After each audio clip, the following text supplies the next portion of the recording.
वो भी थोड़ा सा परेशान हुआ मेरा दोस्त, तो उसने यूनिवर्सिटी को कॉल की। मुझे कोई रिस्पांस नहीं आ रहा आपकी तरफ से, तो यूनिवर्सिटी ने बोला कि भाई साहब आपके तो फाइनेंस ही क्लियर नहीं है, मतलब कि आपकी वो जो स्टेटमेंट है वो ही आपकी क्लियर नहीं है, तो हम आपको कैश कैसे दे दें। उनके कैश डिले हो रहे हैं, कुछ की ऑफर्स डिले हो रही हैं, या कुछ का वीज़ा डिले हो रहा है। ये तीनों सिचुएशन में से कोई ना कोई स्टूडेंट जो है वो गुजर रहा है। ये क्यों लेट हो रहे हैं, या सब प्रोसेस क्यों होता है, या कैश क्यों लेट होती है, ऑफ़र क्यों लेट होती है, या उसके बाद जब आपका वीज़ा अप्लाई करते हैं तो ये क्यों लेट होता है। अस्सलामु अलैकुम, कैसे हैं आप सब?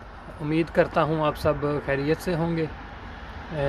तो अभी मैं खड़ा हूँ बस स्टॉप पे, जॉब पे जाने के लिए बस का वेट कर रहा हूँ। तो मैंने सोचा कि क्यों ना ये वीडियो बना लूँ।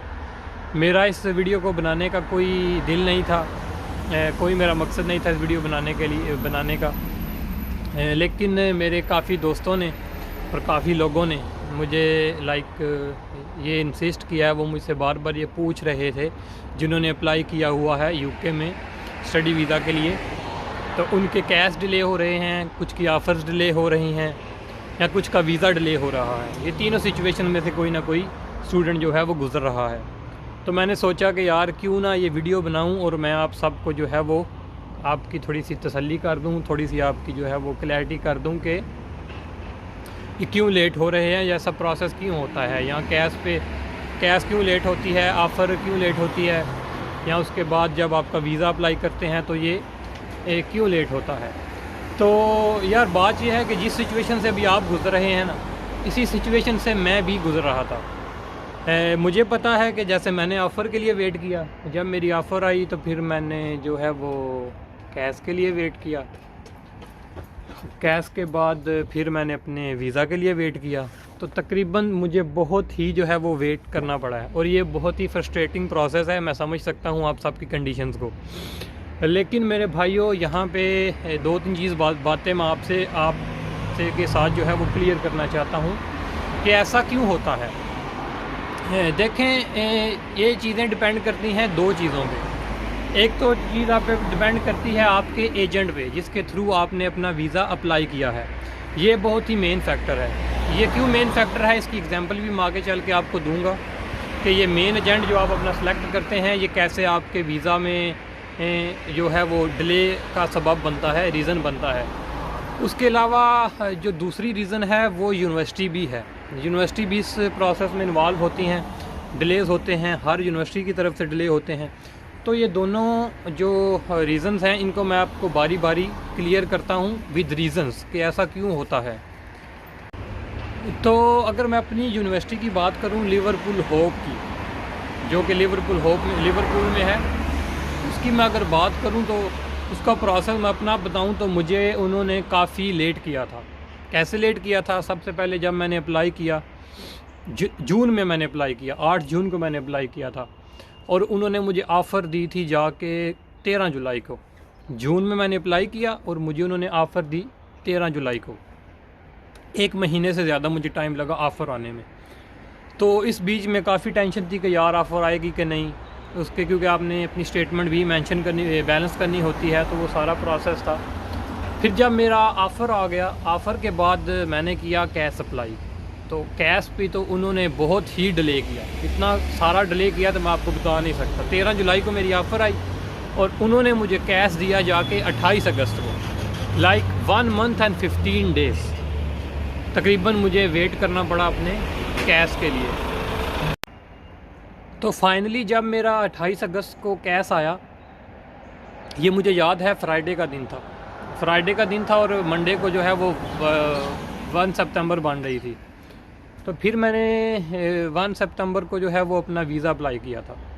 मैंने बोला कि चलो यार अब 15 लगेंगे दिन, 20 लगेंगे, मेरा जो है वो वीज़ा आ जाएगा। लेकिन ऐसा बिल्कुल नहीं हुआ।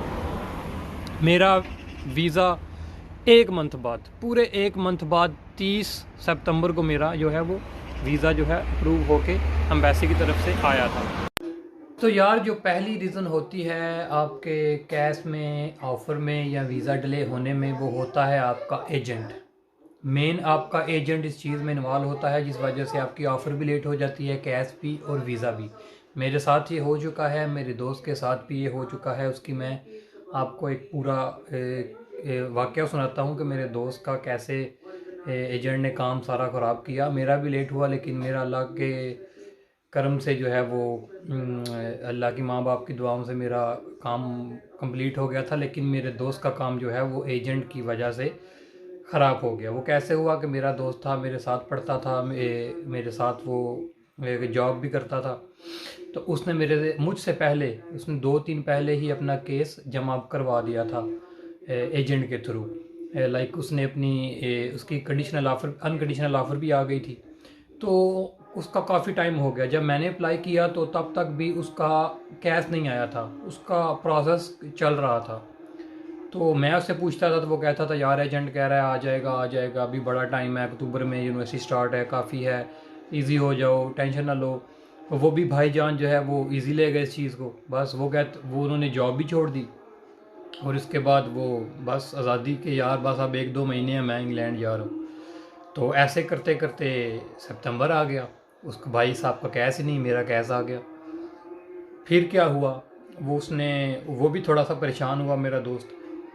तो उसने यूनिवर्सिटी को कॉल की, यूनिवर्सिटी को उसने कॉल की, उसने पूछा कि ऐसे मैंने सितंबर इनटेक के लिए मैंने अप्लाई किया हुआ है, तो मुझे अभी तक कोई प्रोसेस नहीं, मेरा कैश में कोई जो है कि कोई वर्क नहीं, लाइक मुझे कोई रिस्पांस नहीं आ रहा आपकी तरफ से। तो यूनिवर्सिटी ने बोला कि भाई साहब आपके तो फाइनेंस ही क्लियर नहीं है, मतलब कि आपकी वो जो स्टेटमेंट है वो ही आपकी क्लियर नहीं है, तो हम आपको कैश कैसे दे दें। तो उसने एजेंट से पूछा तो एजेंट कहता है जी फाइनेंस क्लियर है। फिर उसने यूनिवर्सिटी को कॉल की तो यूनिवर्सिटी कहती है जी आपके फाइनेंस ही नहीं क्लियर। ऐसे करते करते भाई उसका जो है वो वीज़ा डिले हो गया। बल्कि डिले क्या होना था, यूनिवर्सिटी वालों ने उसको डेफर कर दिया यूनिवर्सिटी के लिए और वो रह गया। तो ये होता है, ऐसे आपके जो एजेंट हैं वो आपके वीज़े में, आपके ऑफ़र में, आपके कैश में रुकावट बनते हैं। तो मेरी आपको यही रिक्वेस्ट है कि जब भी आप कोई अप्लाई करें किसी कंट्री के लिए तो एजेंट कोई ऐसा ढूंढें जो कि बंदे का पुत्र हो, जो कोई आपका काम जो है वो ऑथेंटिक तरीके से करे। और आपने केस दे के हाथ पे हाथ रख के बैठ नहीं जाना, आपने उसके पीछे लगे रहना है, आपने उससे रिपोर्ट मांगती रहनी है। क्योंकि एजेंट पाकिस्तान में ऐसे होते हैं, पैसे ले लेते हैं एडवांस में, तो जी है वो काम वो करते नहीं हैं।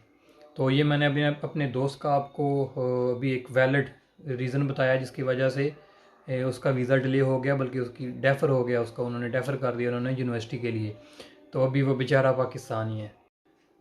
सेकंड जो रीज़न है वो होती है यूनिवर्सिटी। यूनिवर्सिटी कैसे इस प्रोसेस में इन्वॉल्व होती है कि जब आप अप्लाई कर देते हैं तो ज़ाहिर है सिर्फ आप अकेले तो अप्लाई नहीं कर रहे वीज़ा स्टडी के लिए। पूरी दुनिया से इस यूनिवर्सिटी में आपने जिस सब्जेक्ट में अप्लाई किया होता है उससे पूरी दुनिया के स्टूडेंट्स ने भी अप्लाई किया होता है। तो मेरे भाई यूनिवर्सिटी के पास और कोई चारा नहीं होता डिले के अलावा, क्योंकि उन्होंने तमाम स्टूडेंट्स को उनका प्रोसेस करना होता है, उनके डॉक्यूमेंट चेक करने होते हैं, जो एक बहुत लेंथी प्रोसेस है जो वो लेके चलते हैं। इसमें यूनिवर्सिटी का कसूर नहीं है, वो मजबूर होते हैं ये करने में। तो यूनिवर्सिटी से अपना सारा पूरा टाइम लेती हैं, एक एक स्टूडेंट्स के वो डॉक्यूमेंट चेक करते हैं, उनके फाइनेंशियल स्टेटमेंट चेक करते हैं, उनके फंड्स चेक करते हैं, उनका सारा बैकग्राउंड उनका पाकिस्तान में चेक होता है। फिर जाके वो कहीं जो है वो जाके आपको आपकी एप्लीकेशन पे रिस्पांस देते हैं। तो यहाँ पे मैं आपको यही रिकमेंड करूँगा कि आप जो है सब्र से काम लें। अगर आपका सब कुछ वैलिड है, आपकी स्टेटमेंट ठीक है, आपके डॉक्यूमेंट्स वगैरह, आपका कैश, आपका इंग्लिश प्रोफिशिएंसी टेस्ट सब कुछ ठीक है, तो आपको घबराने की कोई ज़रूरत नहीं है। यूनिवर्सिटी टाइम लेती है, हाँ यूनिवर्सिटी टाइम लेती है, थोड़ा टाइम लग जाता है। आपको बस इंतज़ार करना है, सब्र रखना है और अल्लाह से दुआ करनी है कि आपका जो है वो प्रोसेस जल्दी से जल्दी कंप्लीट हो जाए। तो मुझे पता है नहीं बर्दाश्त होता, बहुत इंसान फ्रस्ट्रेटेड हो जाता है कि यार इतना टाइम हो गया है ना कैश आ रहा है, फिर जब आप कैश आ जाता है फिर कहते हैं यार वीज़ा नहीं आ रहा। तो मैं इस सब से गुजर चुका हूँ। मैं अभी इसलिए ये वीडियो बना रहा था कि मैं आप सबको बताऊँ कि ये दो जो रीज़न मैंने आपको बताई हैं ये बेसिकली होती हैं जिसकी वजह से आपका वीज़ा, कैश या फिर ऑफ़र डिले होती है। तो इसके लिए सबसे पहला इंपॉर्टेंट काम तो आपने अपने एजेंट का करना है, वो आपने कोई अथेंटिक बंदा पकड़ना है जो यूनिवर्सिटी का नुमाइंदा हो, जो वाकई यूनिवर्सिटी से एफिलिएटेड हो। ऐसे ही कोई कानटूटा बंदा आपने नहीं पकड़ लेना कि जी वो कहे कि मैं आपको इंग्लैंड भिजवाऊंगा, वो आपसे पैसे ले ले और आपका काम ना हो। उसके बाद यूनिवर्सिटी है वो सारा प्रोसेस करती है तो टाइम लगता है। तो मुझे उम्मीद है कि आपको समझ आई होगी, आपको अंडरस्टैंडिंग हुई होगी कि ये क्यों डिले होते हैं। तो मैंने आपको दोनों रीज़न भी एक्सप्लेन कर दी हैं। तो जितने भी मेरे दोस्त ये वीडियो देख रहे हैं जिन्होंने लिवरपूल होप मेरी यूनिवर्सिटी में अप्लाई किया है, तो उनके लिए भी यही अपडेट है कि इंटरनेशनल डिपार्टमेंट में काफ़ी रश है, काफ़ी जो है वो स्टूडेंट्स की क्यूरी आती हैं। मैंने पूछा था एक अपने दोस्त से जो अंदर जॉब करता है, उसने मुझे बताया कि यार भाई रश होता है, हर साल ही रश होता है। और जनवरी इनटेक बहुत बिजी होता है, क्योंकि जब आपका सितंबर इनटेक निकल जाता है काफ़ी दोस्तों का, तो फिर वो जनवरी में अप्लाई करते हैं, तो जनवरी इनटेक काफ़ी बिजी होता है। तो इसलिए भी आपको थोड़ी सब्र रखना है, थोड़ा पेशेंस रखना है।